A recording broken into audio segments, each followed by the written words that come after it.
આજે હું તમને એક વાર્તા કહીશ. વાર્તાનું નામ છે ચતુર કાબર. એક હતી કાબર અને એક હતો કાગડો. બંને વચ્ચે દોસ્તી થઈ. કાબર બિચારી ભલી અને ભોળી હતી, પણ કાગડો હતો આળસુ અને ઢોંગી.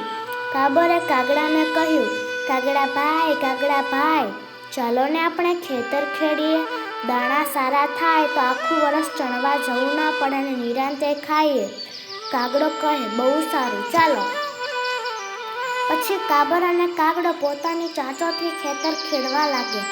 થોડી વાર થઈ ત્યાં કાગડાની ચાંચ ભાંગી એટલે કાગડો લુહારને ત્યાં તે ઘડાવા ગયો. જતા જતા કાબરને કહેતો ગયો, કાબરબાઈ, તમે ખેતર ખેડતા થાવ, હું હમણાં ચાંચ ઘડાવીને આવું છું. કાબર કહે, ઠીક. પછી તો કાબરે આખું ખેતર ખેડી નાખ્યું, પણ કાગડા ભાઈનો પત્તો ન લાગ્યો. એ તો પાછા આવ્યા જ નહીં. કાગડા ભાઈની દાનત ખોટી હતી, એટલે ચાંચ તો ઘડાવી, પણ કામ કરવાની આળસે ઝાડ પર બેઠા બેઠા લુહાર સાથે ગપ્પા મારવા લાગ્યા. કાબર તો કાગડાની રાહ જોઈ થાકી ગઈ એટલે કાગડાને બોલાવવા ગઈ. જઈને કાગડાને કહે, કાગડા ભાઈ, ચાલો ને, ખેતર તો ખેડા ગયું, હવે આપણે વાવીએ. કાગડો કહે, ઠાગા ઠૈયા કરું છું, ચાચુડી ઘડાવું છું, જાઓ કાબરબાઈ, આવું છું. કાબર પાછી ગઈ અને એણે તો વાવવાનું કામ શરૂ કર્યું. કાબરે રૂપાળો બાજરો વાવ્યો. થોડા દિવસમાં એ તો સુંદર ઉગી નીકળ્યો કે બસ, એટલામાં નીંદવાનો વખત થઈ ગયો. કાબરબાઈ કાગડાને બોલાવા ગઈ. જઈને કાગડાને કહે, કાગડા ભાઈ, ચાલો, બાજરો બહુ સારો ઉગ્યો છે, હવે જલ્દી નીંદરવું જોઈએ, નહીંતર મોરને નુકસાન થશે. આ શું? કાગડાએ ઝાડ ઉપરથી કહ્યું, ઠાગા ઠૈયા કરું છું, ચાચુડી ઘડાવું છું, જાઓ કાબરબાઈ, આવું છું. કાબર તો પાછી ગઈ અને એકલી આખું ખેતર નીંદી નાખ્યું. વખત જતાં કાપણીનો સમય આવ્યો એટલે કાબર વળી કાગડાને બોલાવવા ગઈ. જઈને કાગડા ભાઈને કહે, કાગડા ભાઈ, હવે તો ચાલો, કાપણીનો વખત થયો છે, મોડું કાપશું તો નુકસાન થશે.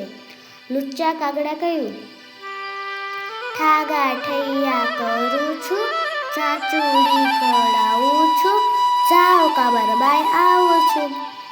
કાબરબાઈ તો નિરાશ થઈ પાછી ગઈ. ખીજાઈને એટલે આખા ખેતરની કાપણી કરી નાખી. પછી તો કાબરે બાજરાના ડૂંડામાંથી બાજરો કાઢ્યો અને એક કોર બાજરાનો એક ઢગલો કર્યો અને બીજી કોર મોટાનો ઢૂંસાનો ઢગલો કર્યો. ઢૂંસાના ઢગલા પર થોડોક બાજરાનો પાતળો થર પાથરી દીધો, જેથી ઢૂંસાનો ઢગલો બાજરાના ઢગલા જેવો જ દેખાય.